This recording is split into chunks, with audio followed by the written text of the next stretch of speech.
జగిత్యాల జిల్లా కోరుట్ల మున్సిపల్ ఎన్నికల ప్రచారంలో మంత్రి ఉత్తమ్ కుమార్ రెడ్డి పాల్గొన్నారు.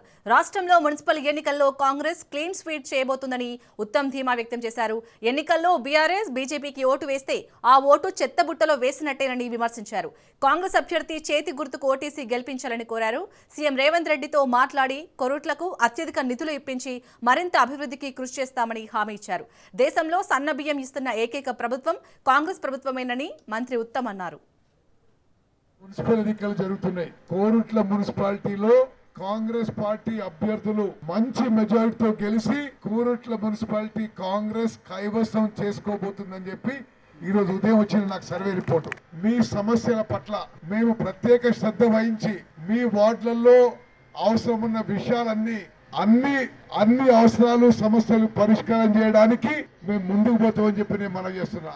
మీ కోరుట్ల మున్సిపాలిటీలో 100% కాంగ్రెస్ వార్డు మెంబర్లు గెలిచి మీరు రికార్డు సృష్టించే విధంగా ముందుకు పోవాలని చెప్పి నేను మనవి చేస్తున్నా. టిఆర్ఎస్ పార్టీకి బీజేపీ పార్టీకి ఓటేస్తే ఈ మున్సిపల్ ఎన్నికల్లో టిఆర్ఎస్ పార్టీకి బీజేపీకి ఓటేస్తే మీ ఓటు అలా పక్కన మోరీలేసినట్టే, మీ ఓటు చెత్తబుట్టలేసినట్టే. చేతి గుర్తుకు ఓటేసి మీ మున్సిపాలిటీని మీ బజార్లని మెరుగుపరుచుకోండి. మీ జీవితాల్లో వెలుగులు నిండే విధంగా మేము ముందుకు పోతాం. తప్పనిసరిగా మీకు సీసీ రోడ్లు కావాలన్నా, డ్రైన్లు కావాలన్నా, విద్య గాని, వైద్య గాని, విద్యుత్ గాని, ఇందిరమ్మ ఇండ్లు గాని చేతి గుర్తుకి ఓటేయాలని చెప్పి మీ అందరికీ సవినయంగా ప్రార్థిస్తూ ఇప్పుడు మున్సిపల్ ఎన్నికలు జరుగుతున్నాయి. కోరుట్ల మున్సిపాలిటీలో కాంగ్రెస్ పార్టీ అభ్యర్థులు మంచి